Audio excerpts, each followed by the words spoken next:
What happens when a decorated war hero, a man who moves like a phantom in the world's most dangerous places, is treated like a criminal on his own street?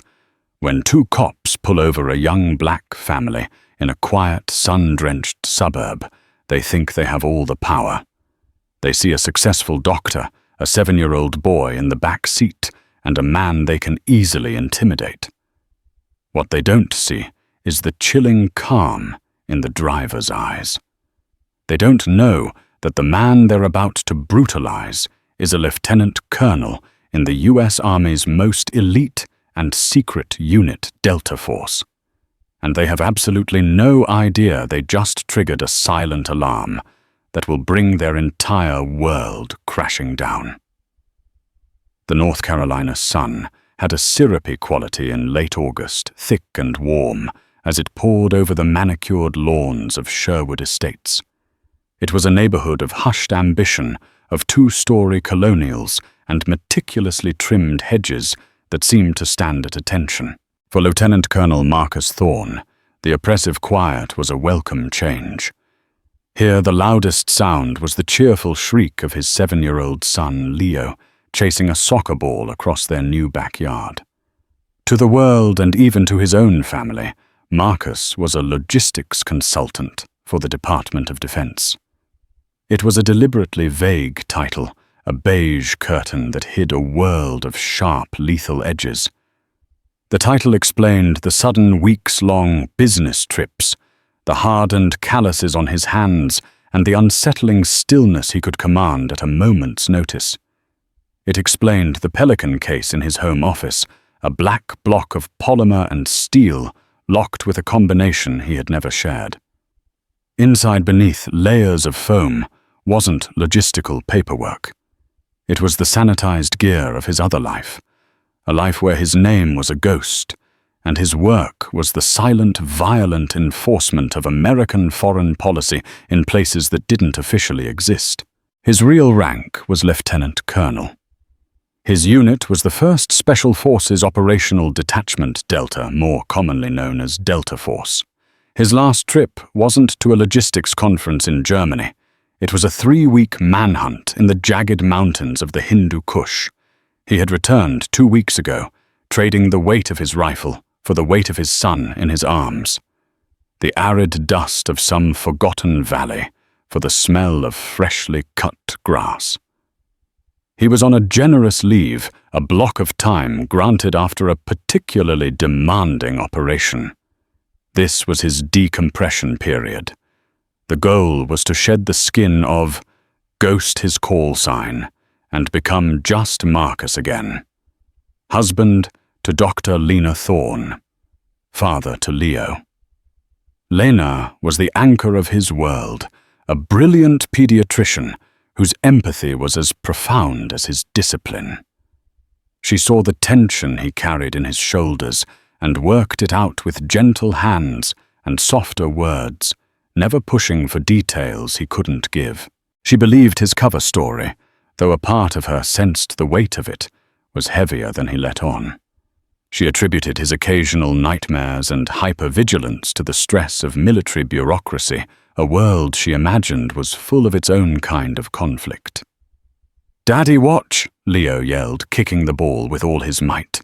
It sailed wide, bouncing off the pristine white fence of their neighbor's yard, with a hollow thump.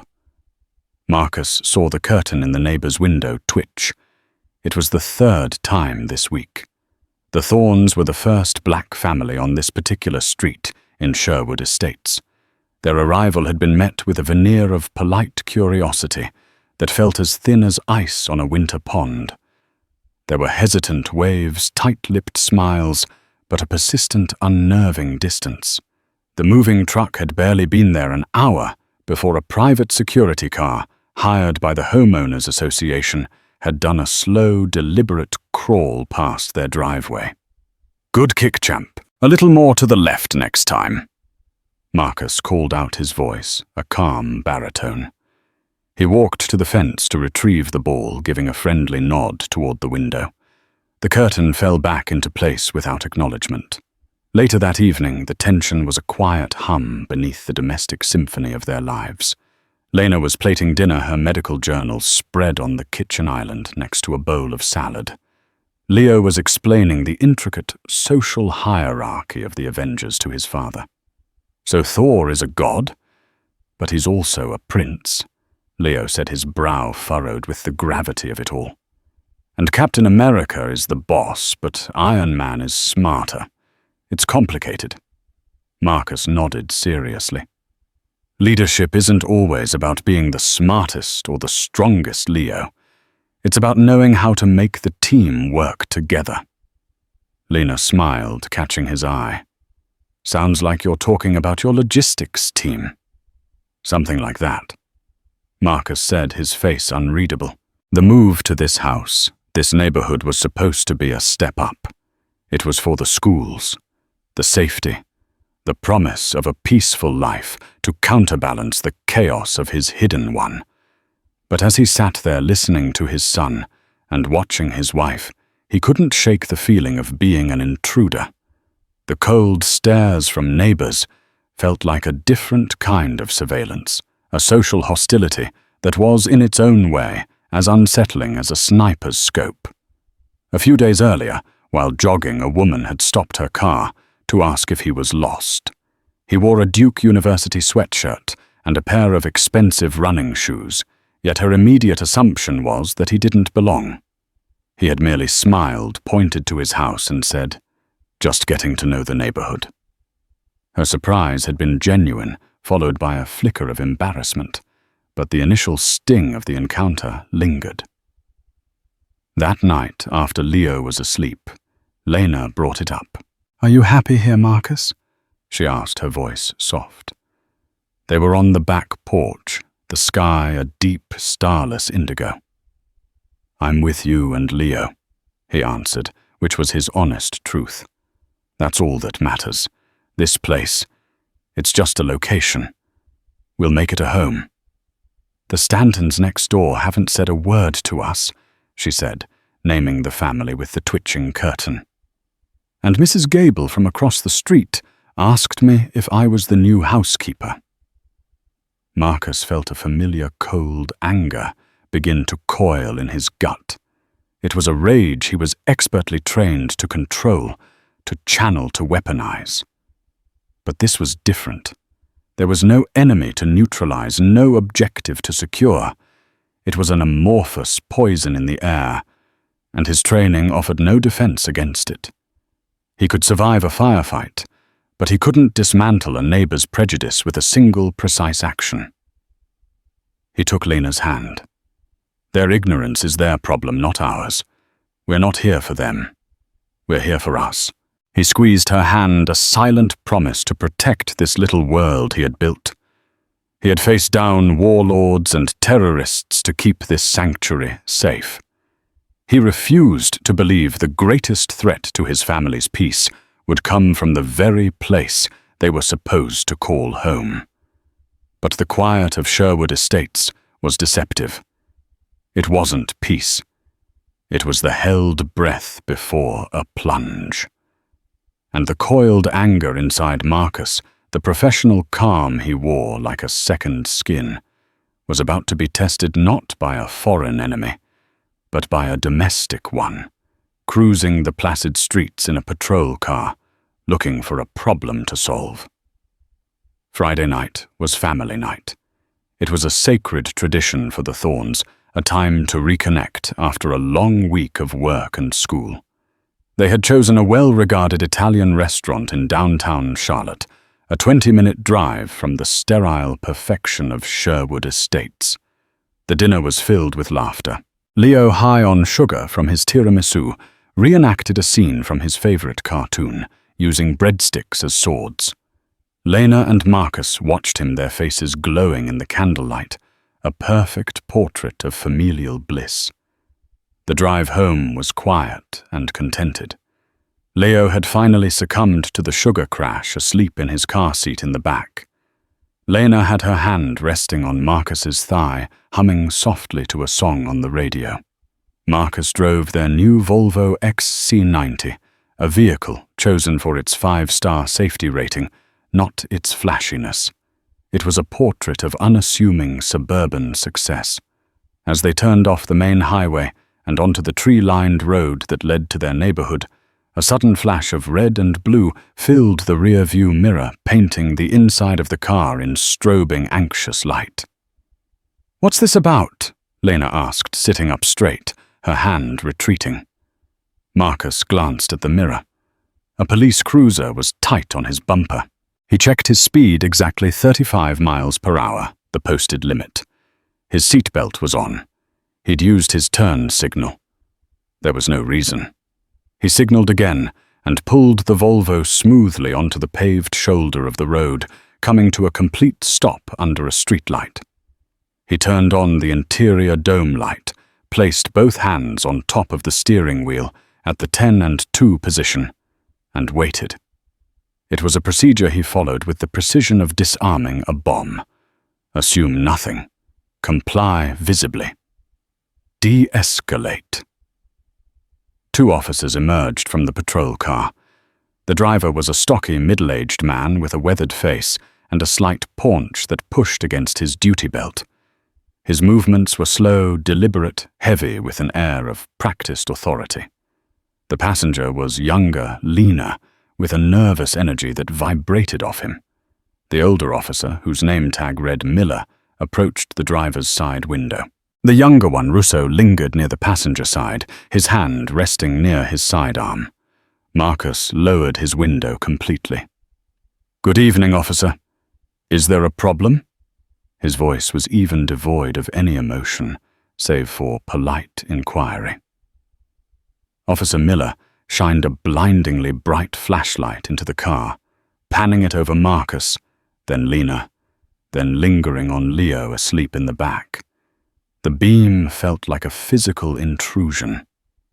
"License and registration," Miller said, his tone flat and bored. He didn't answer the question.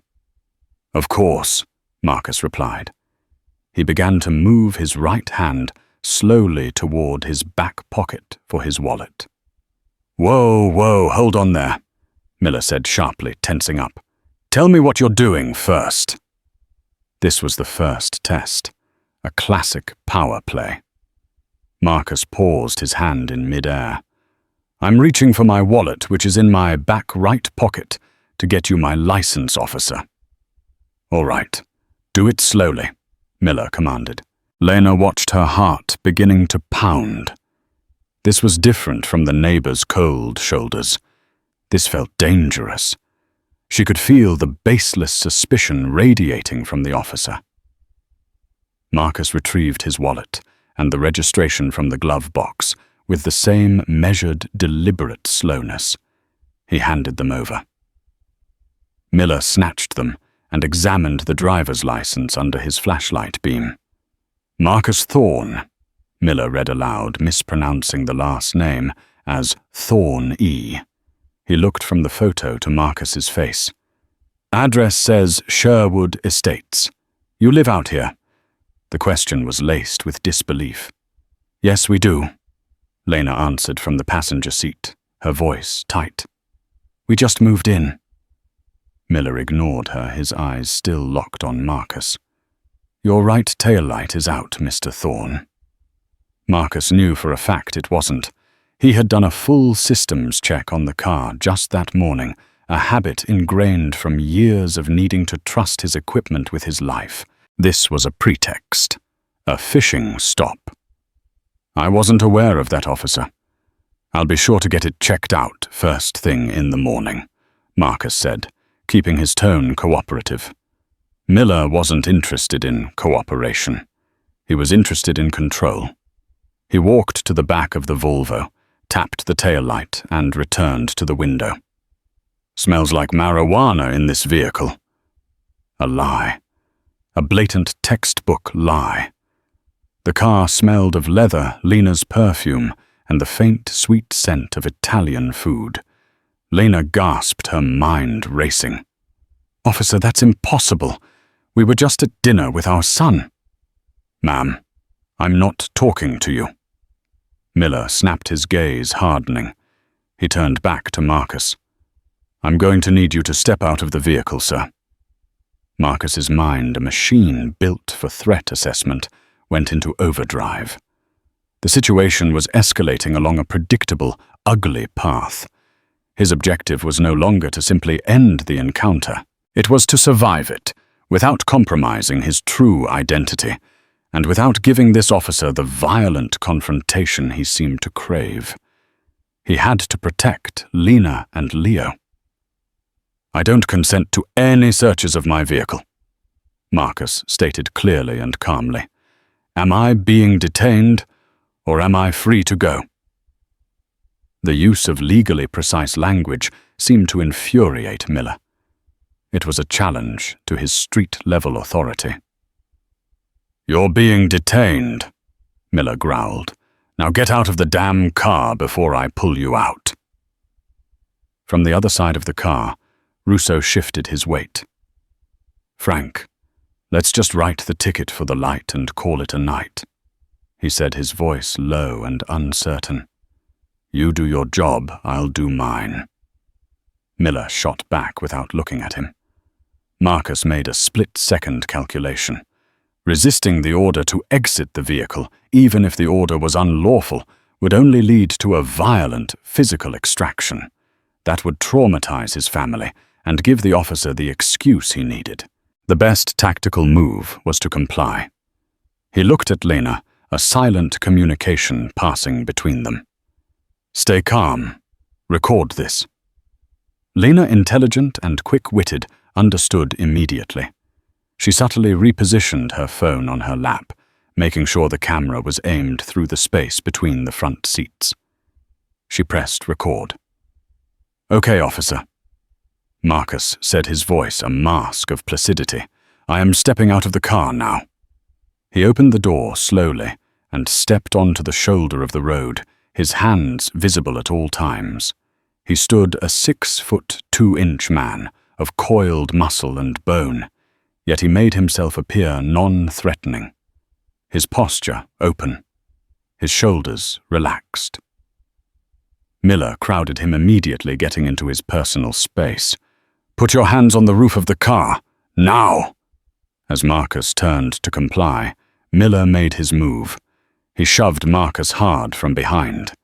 The push was deliberately aggressive, meant to make him stumble. But Marcus's center of gravity was like a gyroscope. He absorbed the impact, his feet barely moving, and placed his hands flat on the cool metal roof. This unnerving physical control seemed to enrage Miller even more. He had pushed a man expecting to see him flail, and instead he'd met a wall of disciplined stillness.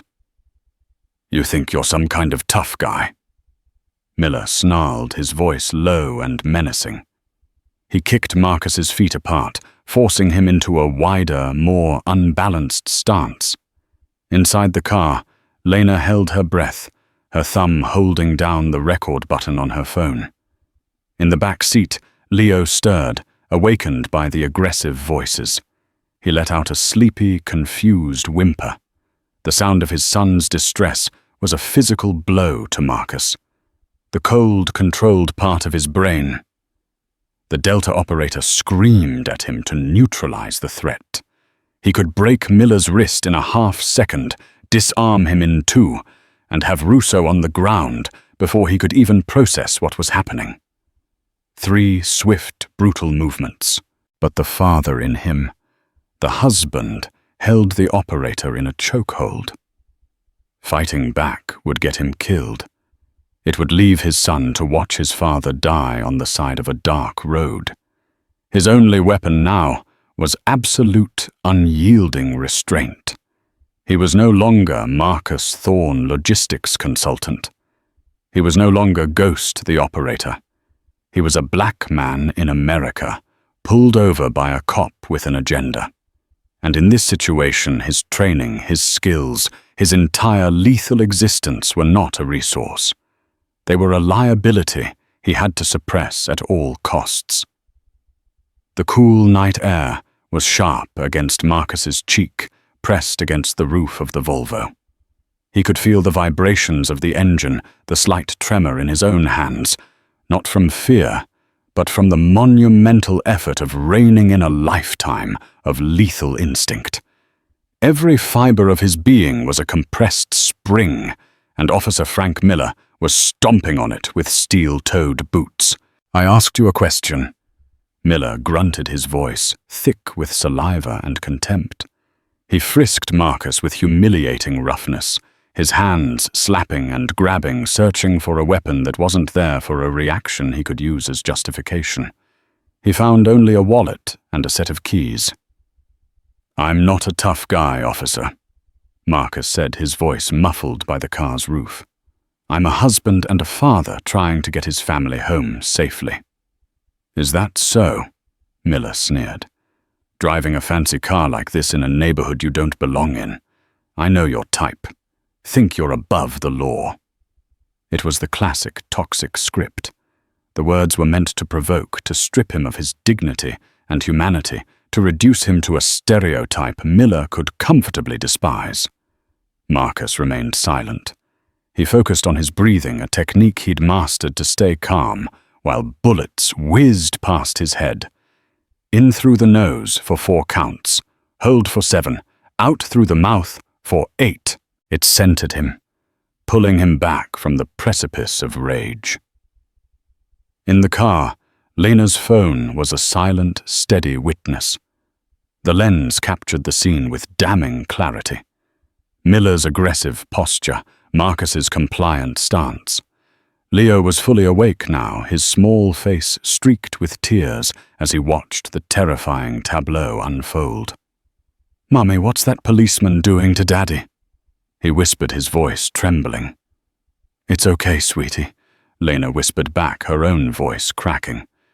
"Daddy is just talking to the policeman. Everything is going to be fine." It was a lie, and the effort it took to say it felt like swallowing glass. Russo, the younger officer, was visibly uncomfortable. He kept glancing from the scene back to the car, his face a mixture of anxiety and indecision. "Frank," he said again, his voice strained. We've got his ID. He's clean. Let's wrap it up." "Shut your mouth, Russo," Miller barked over his shoulder. "Go run his license. Make yourself useful." He turned his attention back to Marcus. Miller needed to be in control, and Marcus's unnerving calm was a direct affront to his authority. He needed to break him. Then he did something that tipped the encounter from harassment into outright assault. With a sudden violent movement, Miller grabbed Marcus by the shoulder and neck, wrenching him from the car. He spun him around and slammed him face first onto the pavement of the road shoulder. The impact was brutal.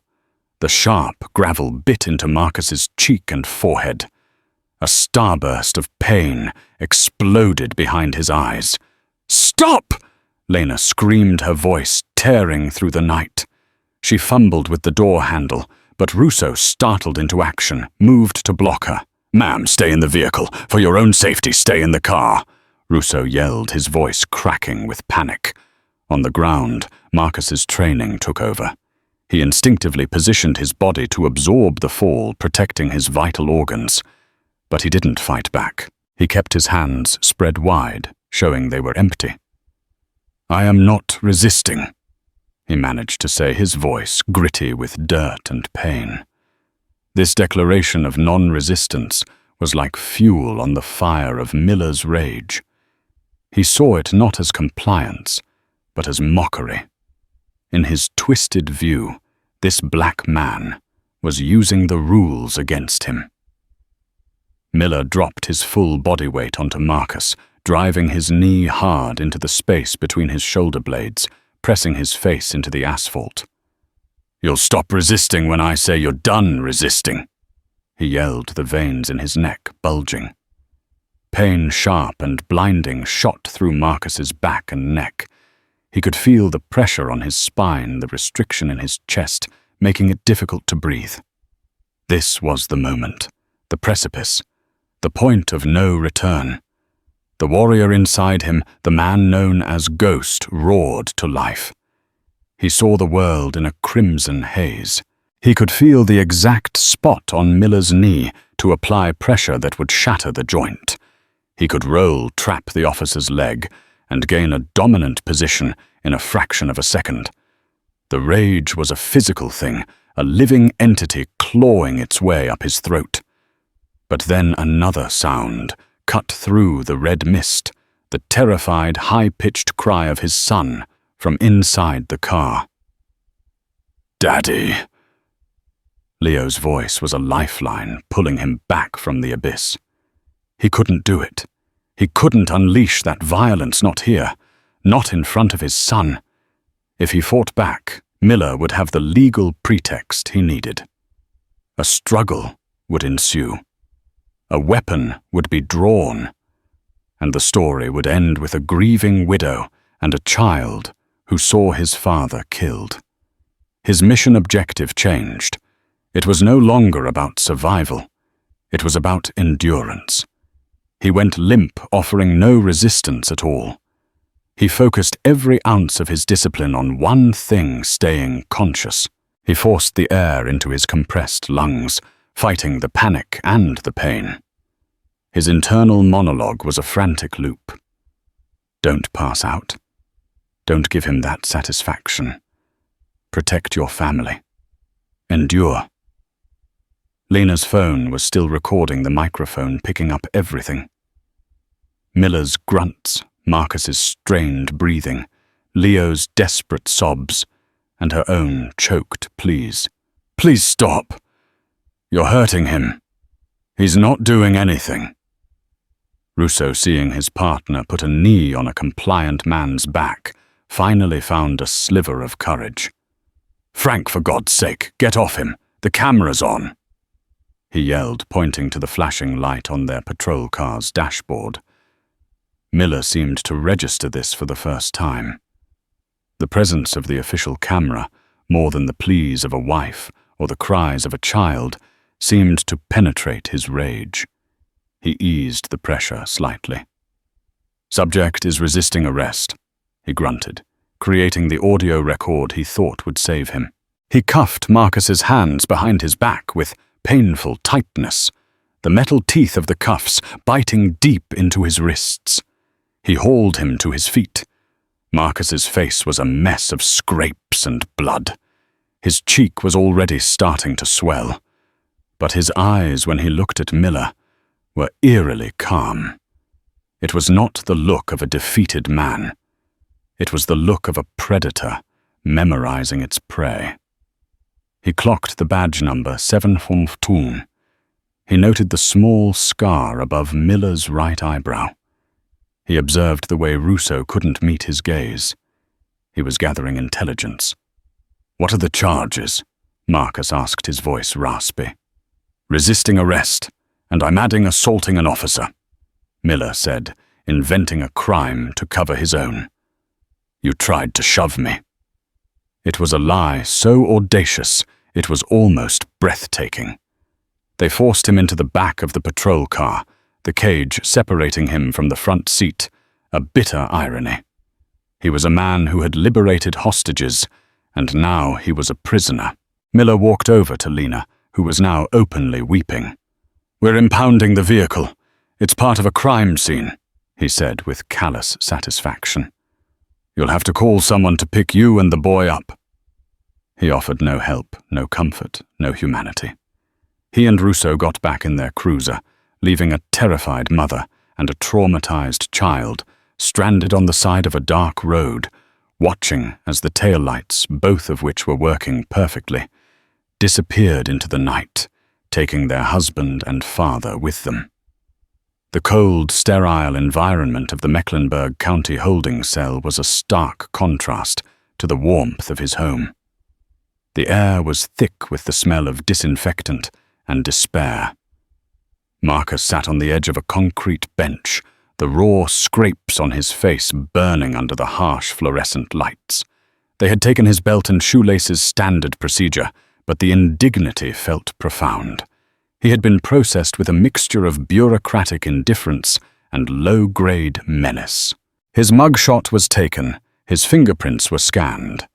When he refused to answer questions without a lawyer, he was shoved into the cell to wait. The charges were absurd. Resisting arrest without violence. Assault on a law enforcement officer. Miller had written a report filled with fiction, painting Marcus as an uncooperative aggressor from the moment of the stop. It was his word, a decorated officer's word, against a black man's in a nice car. In Miller's world, that was a slam dunk. Marcus wasn't thinking about the charges. He wasn't thinking about a lawyer, not a civilian one anyway. His mind was a cold, clear engine of calculation. The primary objective had shifted from endurance to response. His cover as a logistics consultant was now a secondary concern.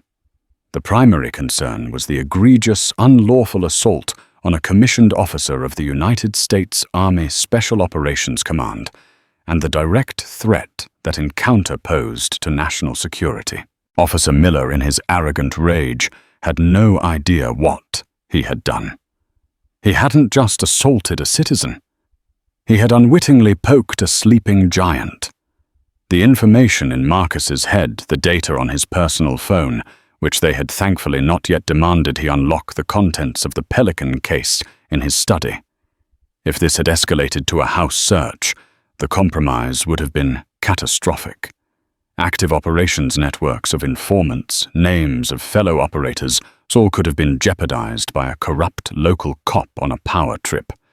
This wasn't a matter for the ACLU anymore. This was a matter for JSOC. After 3 hours in the cell, a guard came to the bars. "Thorne, you get 1 phone call." Marcus nodded. He was led to a phone bolted to the wall in a small alcove. He didn't call Lena. She would be his first emotional impulse, but not his first tactical one. He knew she would be moving heaven and earth calling lawyers, but her actions existed on a different civilian plane. He needed to activate a different kind of response. He dialed a 10-digit number from memory. It wasn't a direct line to a person, but to a secure automated server deep within the military's communications infrastructure at Fort Bragg. After 2 rings, an electronic, toneless voice spoke a single word. "Acknowledge." Marcus spoke 2 words, a code phrase he had been given years ago, and had prayed he would never have to use on American soil. It was a protocol designed for dire emergencies, an operator being unlawfully detained by a domestic entity in a way that threatened operational security. "Condition Paladin." There was a pause, then the same electronic voice said, "Acknowledged. Stand by." The line went dead. That was it. The signal was sent. A silent digital flare had just shot up from a county jail in Charlotte, visible only to a handful of people with the highest security clearances in the nation. The system he had just activated was brutally efficient and moved with a speed and authority that local law enforcement couldn't begin to comprehend. 70 miles away on a secure floor at the headquarters of the Joint Special Operations Command JSOC at Fort Bragg, an alert chimed on the encrypted terminal of a duty officer. The officer's eyes widened. A Condition Paladin alert had not been triggered in over a decade. It was a ghost protocol. He immediately followed the instructions on his screen, making a single call that went straight to a satellite phone. General Robert Morrison, a 3-star general and the commander of JSOC, was at a formal dinner in Washington, D.C. He excused himself from the table, his smile never wavering, and stepped into a quiet hallway. He answered the sat phone. After listening for less than 30 seconds, the smile vanished from his face, replaced by an expression of cold fury. "Get me everything on the arresting agency. Mecklenburg. County. You said I want the name of every officer on that scene, the name of their chief, their mayor, their damn dog catcher if you have to. And get a team ready. Jag lead with DOD security. I want them wheels up in 90 minutes. Morrison commanded, his voice a low growl.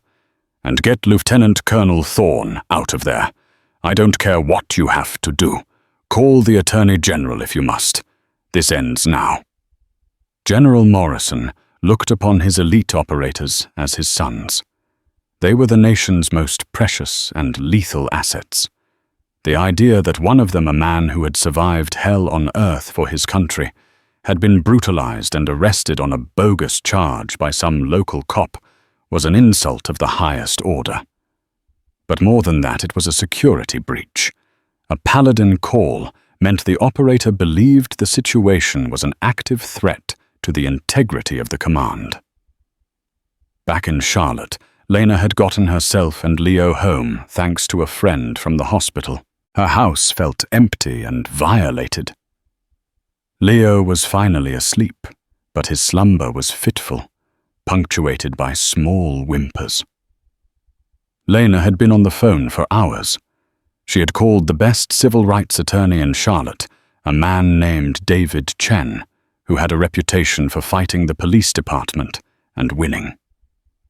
Chen was already at work demanding access to his client and filing emergency motions. But he was running into a wall of bureaucratic obstruction at the county jail. Meanwhile, at the East Mecklenburg Police Division, Officer Frank Miller was typing up his final report, adding flourishes to his narrative.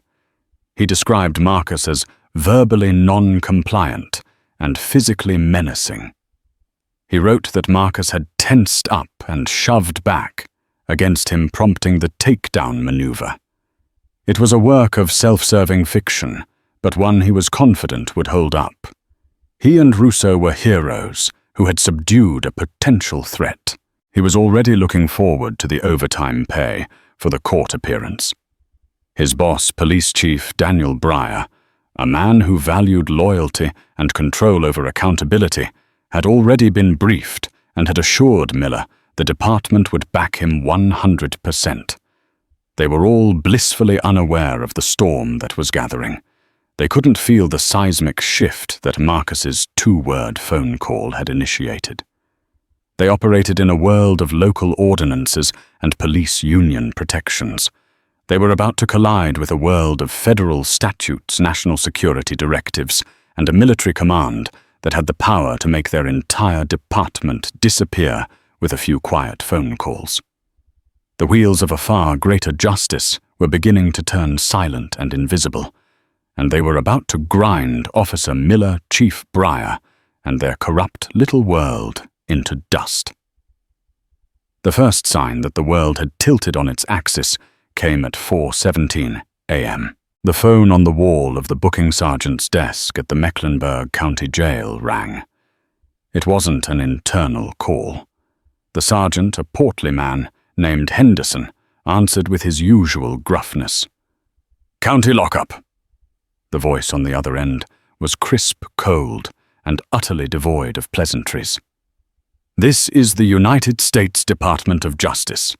To whom am I speaking?" Sergeant Henderson sat up a little straighter. "Sergeant Henderson." "Sergeant," the voice continued, "you have a man in your custody named Marcus Thorne. The Attorney General's office has been notified of his unlawful detainment. You will release him immediately and unconditionally. All charges are to be expunged from his record forthwith. A federal team is en route to your location to escort Mr. Thorne. Do you understand?" Henderson was stunned into silence. He had been a cop for 22 years. He'd had calls from governor's aides, from hotshot lawyers, but never ever from the DOJ in the middle of the night. Sir, I don't have the authority to just—" "Sergeant Henderson." The voice cut in sharp as a razor. "Let me be perfectly clear. This is not a request. This is a directive backed by federal authority. If Mr. Thorne is not processed for release within the next 15 minutes, I will dispatch a team of U.S. Marshals to your facility to relieve you of your duties and begin a federal investigation into civil rights violations and obstruction of justice with you as the primary subject. Am I making myself clear? The threat was so immense, so far beyond the scope of anything Henderson had ever encountered, that he could only stammer, "Yes, sir, crystal clear." He slammed the phone down his hand, trembling. He sprinted to the cell block, fumbling with his keys. He opened Marcus's cell. "Thorne! Get up, you're being released." Marcus stood, his face a mask of calm. He knew the protocol was in motion. He was escorted back to the processing desk, where a bewildered Henderson handed him back his shoelaces and belt. The release paperwork was already being stamped, the charges crossed out with thick black ink. Written in the margin was a single terse phrase, "Release by federal order." As Marcus was tying his shoes, two men in dark, impeccably tailored suits entered the building. They moved with an unnerving synchronicity and an aura of absolute authority that made every cop in the room feel like a child. "We're here for Mr. Thorne," the lead man said. His eyes swept the room, cold and analytical. He was assessing, memorizing. "He's right here," Henderson squeaked. The men didn't acknowledge him. They flanked Marcus. "Colonel Thorne," the lead man said quietly, using his true rank. "We have a secure vehicle waiting. General Morrison sends his regards and his profound apologies." "It wasn't the general's fault," Marcus replied, his voice low. They escorted him out into the pre-dawn darkness, leaving behind a group of stunned and terrified local police officers. The tectonic plates of power had shifted, and they had just been caught in the fault line. The first call to Police Chief Daniel Breyer came at 5:30 a.m., waking him from a sound sleep. It was the frantic sergeant from the jail. The second call, 10 minutes later, was from the very angry mayor. The third call at 6:00 a.m. was the one that made the blood drain from his face. The caller identified himself as being from the Public Affairs Office of the Department of Defense. "Chief Breyer," the voice said, polite, but with an undercurrent of steel. "We're informing you as a courtesy that elements of the U.S. Army's Judge Advocate General's Corps will be arriving at your headquarters at 0900 hours to discuss a serious incident involving one of your officers and a member of the armed forces. We trust you will make yourself and all relevant parties available." Breyer was floored. "A member of the armed forces, what is this about? You'll be briefed at 0900, Chief," the man said, and the line went dead. At precisely 9:00 a.m., a black Chevrolet Suburban with government plates pulled into the visitor parking at the East Mecklenburg Police Division. 3 people emerged. 2 were the same grim-faced men in suits who had collected Marcus. The third was a woman, an Army major in a flawless dress uniform. Her name was Major Hannah Davies, a senior prosecutor from the JAG Corps. They were met in the lobby by Chief Breyer, who had summoned a very nervous-looking Officer Frank Miller and Officer Kevin Russo to his office. Breyer tried to start with a handshake and some folksy charm. "Welcome, Major. I think there must be some misunderstanding." Major Davies ignored his outstretched hand. "There is no misunderstanding, Chief. There has been a criminal assault on a senior U.S. military officer. We are here to ensure the situation is rectified and to assess the damage to national security." They sat in Breyer's office, the air thick with tension. Russo looked like he was about to be sick. Miller, though shaken, was still clinging to his arrogance, convinced this was some kind of military overreach he could beat. Major Davies placed a thin file on the polished surface of Breyer's desk. It was sealed with a red stamp that read, "Top secret, no phone." "Do you know who you arrested last night, Officer Miller?" she asked, her voice dangerously quiet. "A guy who assaulted me after a traffic stop," Miller blustered. Major Davies opened the file. "The man you pulled from his car, threw to the ground, and knelt on in front of his wife and 7-year-old child is Lieutenant Colonel Marcus Thorne of the United States Army. She paused, letting the rank sink in. He is a recipient of the Silver Star, 2 Bronze Stars with Valor, and 4 Purple Hearts. He is not a logistics consultant. He is the operational commander of a Tier 1 Special Missions Unit. She slid a photograph across the desk. It was Marcus, not in a mugshot, but in full combat gear, standing with General Morrison somewhere dusty and foreign. He looked like a warrior from another age. His identity, his skills, and his residence are classified information. Major Davies continued, her voice like ice. When you illegally detained him and fabricated charges, you didn't just violate his civil rights. You created a significant national security incident. Had you escalated further, had you searched his vehicle or his home, you could have compromised active global operations and endangered the lives of dozens of American servicemen. The Condition Paladin protocol he activated is reserved for exactly this kind of catastrophic institutional failure.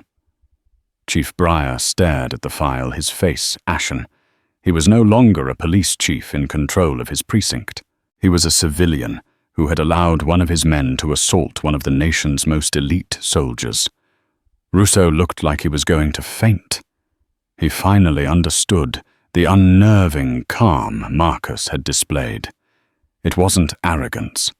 It was the discipline of a man who operated on a completely different plane of existence. Miller was speechless. His bravado finally shattered, replaced by the icy grip of true fear. The man he had brutalized wasn't just some guy in a nice car. He was someone who reported to generals, someone whose work was protected by the highest levels of the U.S. government. My officer's report states, Breyer began feebly. Your officer's report is a work of fiction, one of the suited men interjected.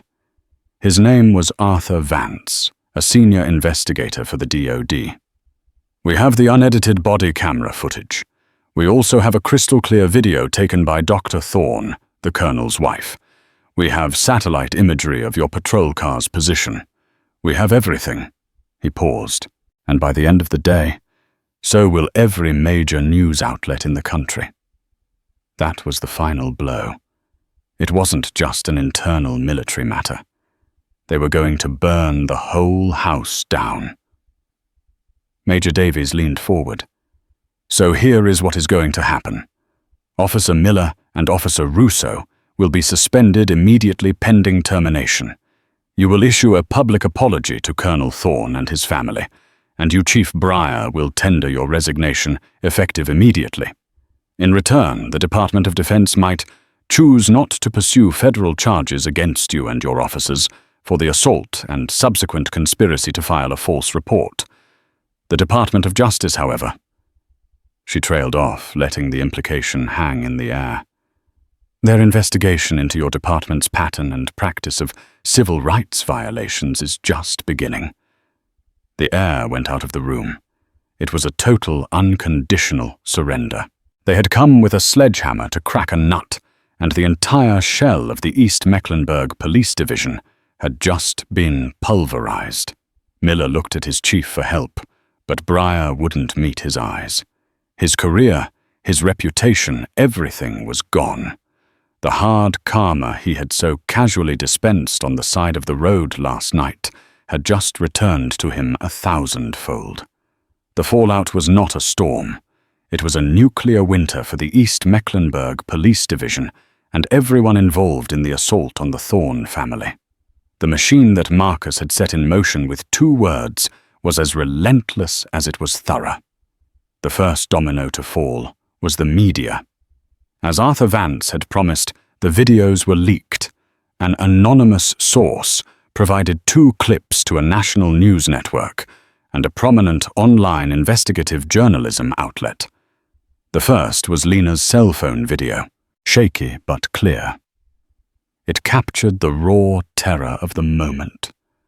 Her pleas, Leo's cries, and the sight of Marcus being brutalized while offering no resistance. The second was the unedited body cam footage from Russo's uniform, which corroborated Lena's video perfectly and captured Miller's snarling aggression and Russo's hesitant attempts to intervene. The public outcry was instantaneous and volcanic. Justice. For Thorne trended globally. The narrative was irresistibly horrifyingly clear. A black family, including a respected pediatrician and their young child, had been terrorized by a police officer on a prejudiced power trip. The initial vague reports of Marcus's military service only added fuel to the fire, painting him as a hero who was treated like a criminal in his own country. Chief Daniel Breyer, facing a tidal wave of public fury and immense pressure from the mayor and the city council, tried to control the narrative. He held a press conference where he announced the immediate unpaid suspension of Miller and Russo, pending an internal investigation. It was too little, too late. The reporters tore him apart. By the end of the day, facing a vote of no confidence and a direct threat from the mayor's office, he resigned in disgrace. His 2-decade career ended with a 1-page press release filled with hollow regrets. The Department of Justice, as Major Davies had alluded, formally announced a pattern or practice investigation into the department. Federal agents descended on the precinct, seizing records, computers, and files. The probe quickly unearthed a deep-seated culture of corruption, racism, and civil rights abuses, with Frank Miller as one of its most prolific offenders. Dozens of old cases were reopened, and a flood of new complaints from other victims, emboldened by the Thorne case, poured in. The department was effectively dismantled from the inside out, destined to be rebuilt under the strict supervision of a federal consent decree. For Officer Frank Miller, the karma was swift and merciless. Fired from the force and abandoned by his union, he was arrested by the FBI a week later.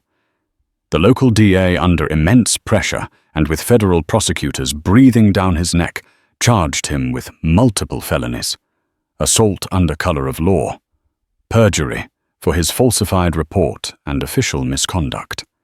He was a pariah. His photo was everywhere. Friends stopped answering his calls. His wife, humiliated and horrified, packed a bag, took their kids, and left him. He lost his pension, his house, and his freedom. Kevin Russo, the younger officer, saw the abyss waiting for him and chose a different path. Through his lawyer, he cut a deal. In exchange for pleading guilty to a lesser charge of failing to intervene and receiving probation, he agreed to testify truthfully against Miller. His testimony in court was devastating. He described Miller's long-standing animosity towards minorities, the pretext of the traffic stop, and the deliberate, unprovoked escalation of violence. The trial of Frank Miller was a media circus. Marcus Thorne was the state's star witness. He walked into the courtroom not in uniform, but in a simple, well-tailored suit. He was calm, articulate, and unshakable. He recounted the events of that night with the dispassionate precision of an operator giving an after-action report. He made no grand emotional statements. He simply stated the facts. His quiet dignity was a stark contrast to Miller's desperate, sputtering denials. The jury took less than 2 hours to convict Frank Miller on all counts. The judge, citing the egregious abuse of public trust and the profound trauma inflicted upon the Thorne family, sentenced him to 10 years in federal prison. As the bailiffs led a weeping, broken Frank Miller out of the courtroom, his gaze met Marcus's for a fleeting second. He saw no triumph in the colonel's eyes, no hatred, just a profound, impenetrable calm.